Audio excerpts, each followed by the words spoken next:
Nouveauté à l'émission cette saison-ci, je vous en avais parlé en ouverture, une chronique jeux de société. Mathieu, bonjour. Merci d'avoir accepté l'invitation. Donc, tu es propriétaire de la chronique Courageux à Beauharnois. De la boutique Courageux. Oui. Et qu'est-ce que j'ai dit? Tu as dit chronique. Mais la chronique. Bon, on est dans la thématique chronique. On continue avec ça. C'est parfait. Écoute, ça arrive. On se mélange merci tout le de temps. m'écouter. Je vois que mes invités m'écoutent bien. Oui. On entame... parle-moi un peu de ton parcours, de qui tu es, avant qu'on aille parler du jeu que tu veux nous présenter aujourd'hui. Écoute, sans problème. Tu vois, pour faire simple, j'avais étudié à l'Université de Montréal en anthropologie, parce que mon but était d'être archéologue au début. Ouais, je ne suis pas tout à fait dans mon domaine à la base, mais quand même. Mais tu vois, plus j'avançais dans le domaine, j'aime toujours ça aujourd'hui, mais en faire un métier devenait moins intéressant. Puis en plus, à l'époque, c'était Stephen Harper qui était au pouvoir. Puis là, il y avait toute la notion de... Il coupait dans tout le domaine de la recherche, entre autres l'archéologie. Fait que là, c'était comme, OK, ça te tente moins, il y a moins de postes qu'avant. Bon, je pense que tu vas changer de branche. Fait que là, j'étais un peu perdu au début, mais là, finalement, je dis, bon, écoute, j'ai de l'intérêt pour le jeu, entre autres le jeu de société et le jeu vidéo. Puis, premièrement, je voulais aller dans le jeu vidéo. Fait que là, j'avais entendu parler qu'à l'Université de Montréal, il y avait un programme qui s'appelait, c'était le DESS en design de jeu. Donc, c'est le diplôme d'études supérieures spécialisées.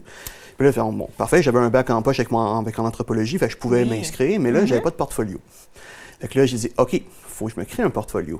Mais là, j'ai dit, qu'est-ce qu'il y a d'autre comme programme que je peux faire en attendant? Puis là, il y avait, pendant un an, c'était une mineure en histoire du jeu vidéo. Fait que là, je dis, je vais m'intéresser à ça. Puis sachant qu'en fait, c'est un petit domaine, le jeu vidéo, en tout cas, au niveau des études à l'université, puis aussi dans le domaine, en fait, de l'industrie. J'ai dit, peut-être que je vais pas faire un réseau de contacts et tout et tout.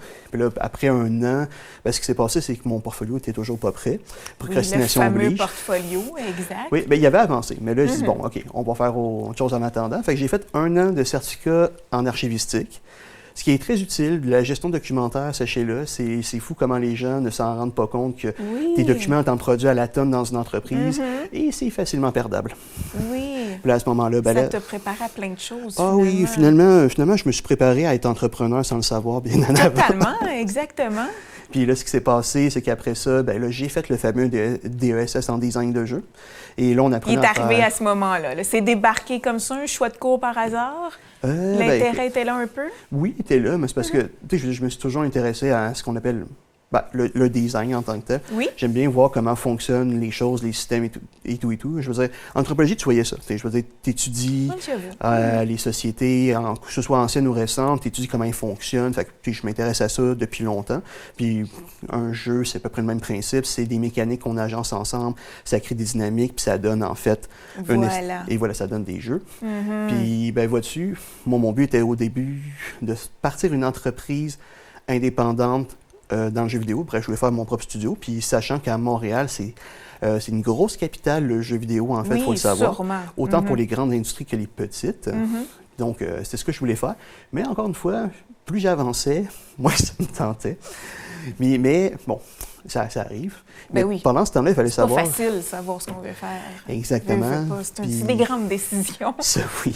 Mais tu explores plein de voies, tu vois qu'est-ce qui te plaît, qu'est-ce qui te plaît moins, et tout, puis tu agis en conséquence. Parce que je pense qu'il n'y a rien de pire que de se dire, OK, j'ai essayé de voir quelque chose, puis de penser que je veux aller dans cette avenue-là, puis jamais y aller, puis avoir des regrets tout le temps. Puis finalement, en fait, tu n'y aurais pas été en le sachant, en essayant. Exact. Tu l'as essayé, parfait. Tu sais que c'est pas pour toi, parfait. Et là, en fait, pendant ce temps-là, il fallait savoir que je faisais le DESS en design de jeu. Je travaillais avec mon collègue en tant qu'employé à la boutique Courageux.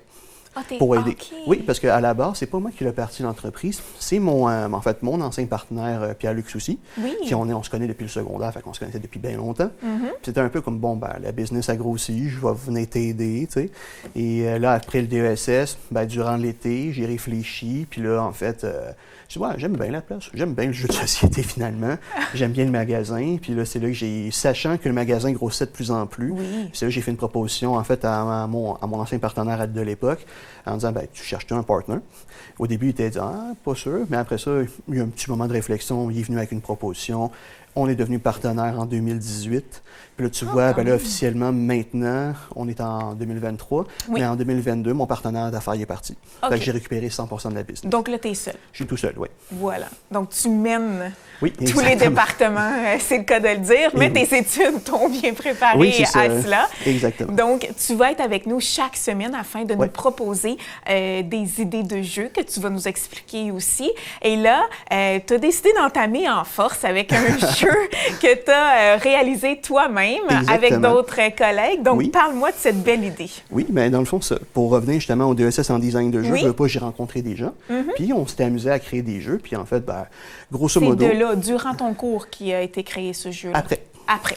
Parce que, en fait, j'ai rencontré le monde à l'université, mais après l'université, on s'est réunis, puis en fait, je suis capable de créer un jeu. Puis là, on s'était dit, déjà, première chose, la grande question que tu dois te poser quand tu crées un jeu... Oui, c'est bon à savoir, vas-y. C'est à qui tu t'adresses. Tu t'adresses aux adultes, tu t'adresses aux enfants. Puis si, mettons, on prend l'exemple des adultes, es-tu des fans de jeux de société? Est-ce que c'est des fans de jeux de party? Bref, tu as plein de questions à te poser.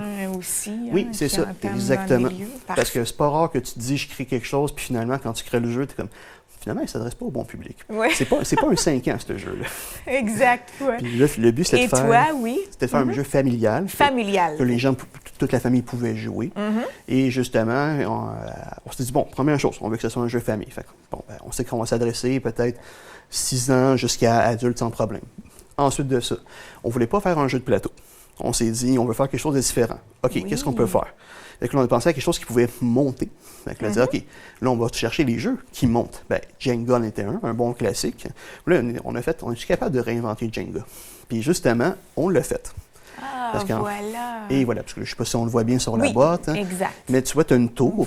Oui. Puis là, je vais parler plus avant du jeu en tant que tel.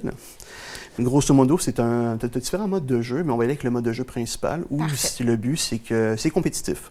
C'est compétitif. Oui, parce que là, ce qu'on va faire, c'est qu'on va te donner chacun un set de pièces. Les pièces sont un peu de style Tetris. Puis, grosso modo, oui, parce que là, je sais pas. Je le voyais un petit peu sur ta boîte, que ça semblait un peu les fameuses pièces de Tetris qui ne les connaît pas, disons-le. Oui, Il faut qu'il y ait plusieurs couleurs aussi, donc j'imagine que tout ça... Pour 4 joueurs, fait que tu as une couleur pour chaque joueur, fait que là, tu vas avoir le rouge, le jaune, le vert et le mauve. Puis là, mettons, OK, moi, je suis le joueur vert, toi, tu es le joueur mauve, tu es un autre joueur jaune, un autre joueur rouge. Puis le but, c'est de se débarrasser de ces pièces en construisant la tour. OK. Parce que dans le fond, on fait toute une tour unique, puis... On a chacun la nôtre.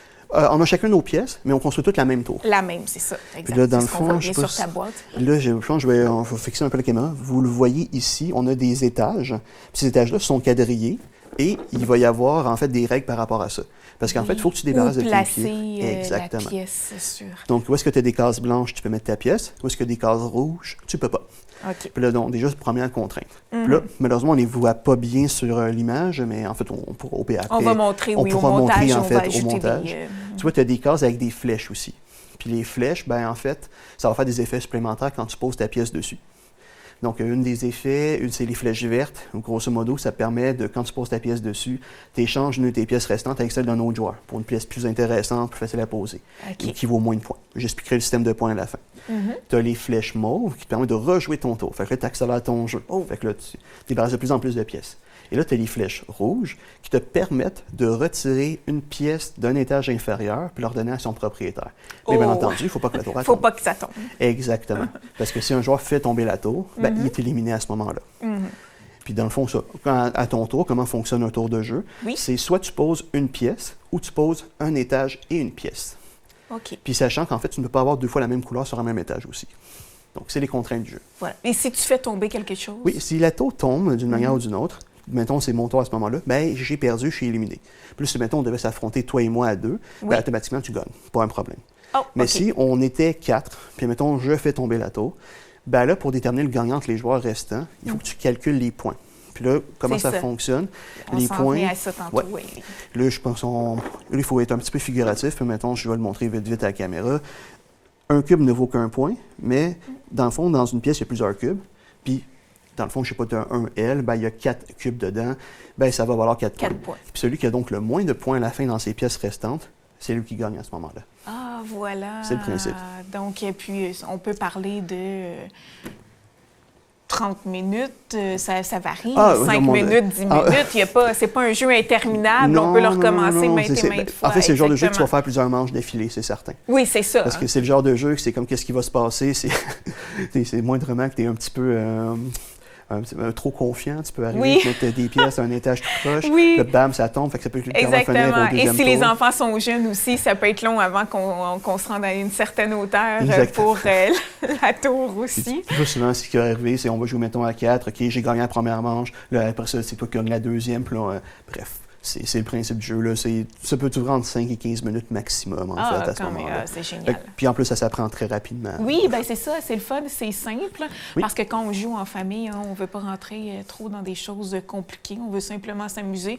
Puis bon, ça doit nous faire rire aussi. On veut pas... Oui, puis mais ça, la tour à monde, le bam, ça tombe. Fait que toujours un petit momentum. Puis là, en plus, si tu commences, on est correct, on joue assis autour de la table. On est la tour à monde, OK, là, on ne touche plus à la table. Parce que tu touches trop, ça peut tomber. Fait que là, on joue debout.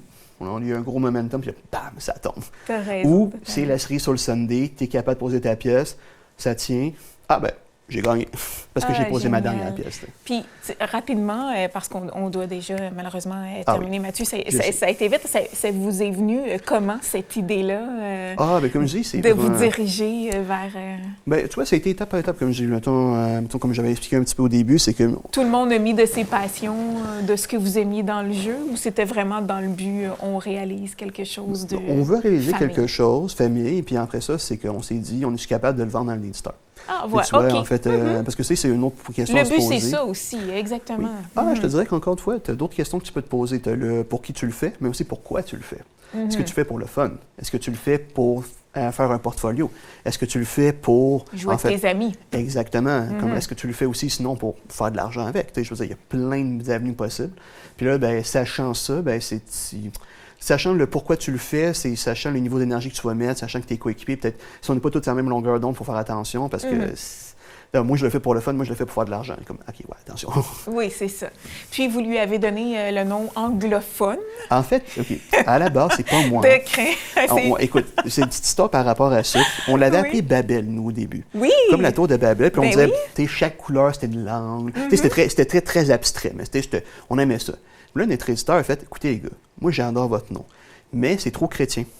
Il dit, on peut pas... Oh oui, non, c'est ça. Okay. Il a dit, c'est trop chrétien. À cette heure-là, il faut faire attention. Il a dit, c'est trop chrétien. Puis là, il dit, écoute, on va essayer de trouver un nom, mais là, il dit, regarde, on va trouver un nom plus anglophone, parce que la visée était déjà mondiale au niveau de la sortie, sachant qu'il est disponible un peu partout dans le monde. Ben oui, puis, c'est ce qu'on veut aussi. Oui, c'est ce qu'on espère. Puis, vois-tu, là, Chris Tower est venu comme idée, puis là, justement, c'est l'idée qui a été retenue à ce moment-là. Bien, bravo. Vraiment, Mathieu, bravo. C'est une belle idée. Du plaisir en famille est garanti. Disponible à la boutique Courageux à Beauharnois. Oui. Donc, voilà. Bien, un gros merci, Mathieu. On se retrouve la semaine prochaine avec une autre belle idée. Bien, merci beaucoup.